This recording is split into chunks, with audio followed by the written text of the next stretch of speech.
कोण ठरणार ठाणे आणि कल्याण लोकसभेचा सुभेदार? ठाण्यात महाविकास आघाडीचे आमदार जितेंद्र आव्हाड यांच्या निवासस्थानी बैठक.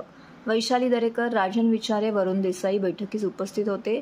सदर प्रसंगी शिवसेना उद्धव ठाकरे पक्षाचे जिल्हा प्रमुख केदार दिघे, शहर प्रमुख प्रदीप शिंदे, माजी उपमहापौर नरेश मणेरा, राष्ट्रवादी शरद पवार पक्षाचे जिल्हा अध्यक्ष सुहास देसाई, आव्हाड यांच्या पत्नी ऋता आव्हाड, हेमंत वाणी व इतर मान्यवर व पदाधिकारी कार्यकर्ते यावेळी उपस्थित होते. महाविकास आघाडी म्हणून, इंडिया आघाडी म्हणून या लोकसभेच्या निवडणुकीला सामोरे जात असताना सर्व मित्र पक्ष एकत्र येऊन उत्तम पद्धतीने काम सुरू आहे. आज आमच्या कल्याण लोकसभेच्या उमेदवार वैशाली दरेकर राणे आणि आमचे ठाणे लोकसभेचे उमेदवार शिवसेना नेते राजन विचारे साहेब या दोघांसोबत आज आम्ही जितेंद्र आव्हाड साहेबांची भेट घेतलेली आहे. शरद पवार साहेबांची राष्ट्रवादी काँग्रेस पक्ष संपूर्णपणे या ठाणे जिल्ह्यामध्ये त्यांची मोठी टीम आहे, मोठं संघटन आहे, मतदार खूप मोठ्या प्रमाणात आहे आणि त्यामुळे ते सोबत आहेतच, पण एक भेट घेऊन त्यांचं पूर्ण सहकार्य प्रचारामध्ये सुद्धा राहावं याकरता ही भेट झालेली आहे. अतिशय सकारात्मक चर्चा आहे. मतदारांमध्ये दोन्ही उमेदवारांबाबत अतिशय चांगली प्रतिक्रिया मिळत आहे आणि आपण पाहू शकता विरोधकांकडनं ठाणा असेल, कल्याण असेल या दोन्ही भागांमध्ये अजून उमेदवार देखील जाहीर झालेले नाही आहेत. त्यामुळे प्रचारात एक अतिशय चांगला लीड आमच्या उमेदवारांनी घेतलेला आहे. चांगला प्रतिसाद मिळतो आहे. आम्हाला खात्री आहे दोन्ही जागा आम्ही चांगल्या लीडनी जिंकू. हेच मला वाटतं सगळ्यात मोठं दुर्दैव आहे. हिंगोलीची जागा एकनाथ शिंदेंनी जाहीर केल्यानंतर देवेंद्र फडणवीसांनी उमेदवार बदलायला लावला. आता कल्याणची जागा जाहीर झाली नाही आणि देवेंद्र फडणवीसांनी परस्परच उमेदवार जाहीर करून टाकला.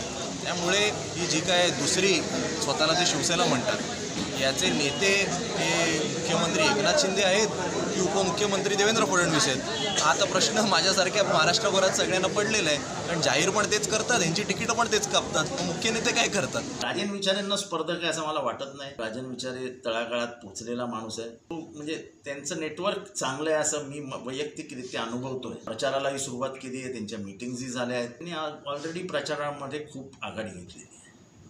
त्याच्यामुळे त्यांनी कुठलाही उमेदवार दिला तर त्याला ठाणे आता परत मिळवणं हे अवघडच जाईल.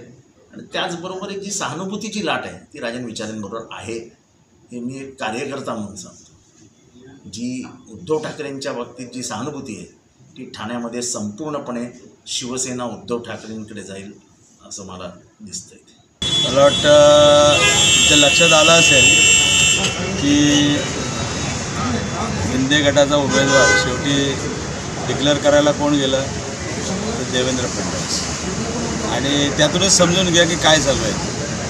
आणि ठाण्याचा उमेदवार तर आपण तेव्हाच सांगितलेलं आहे, तुमच्याकडे उमेदवार नसेल तर मला बिनविरोध द्या निवडून. आणि आज तुम्ही बघितलं असेल आमची तर प्रचाराची एक फेरी आता पूर्ण होते आणि सर्व ठिकाणी चांगल्या पद्धतीने सर्व जाती धर्माची लोक, सर्व पक्षाची लोक, सर्व इंडिया आघाडीमध्ये सर्व घटक पक्ष आणि सर्व बरोबरीने मला वाटतं चांगला प्रचार या ठिकाणी चालू आहे. खूप उत्कृष्ट झाली आणि मीटिंगमध्ये आव्हाड साहेब स्वतः होते आणि राजन विचारे साहेब होते, आमचे जिल्हा प्रमुख होते आणि आम्ही सगळेजण होतो. म्हणजे मी ॲज अ उमेदवार, केदार दिघे साहेब होते, आम्ही सगळेजण होतो. अर्थातच महायुतीच्या उमेदवारांना हरवायचं आहे आणि मशाल जी आहे आमची ती संसदेमध्ये पोचवायची आहे याच विचार चर्चा झाली. नाही, श्रीकांत शिंदेंची उमेदवारी जाहीर झाली आहे, पण ते कुठल्या चिन्हावर लढणार आहेत हे विचारलं का तुम्ही त्यांना? कारण उमेदवारी जाहीर केली देवेंद्र फडणवीस यांनी, जे भाजपचे आहेत ना, ते नक्की कमळावर लढणार का धनुष्यबाण विचारा त्यांना.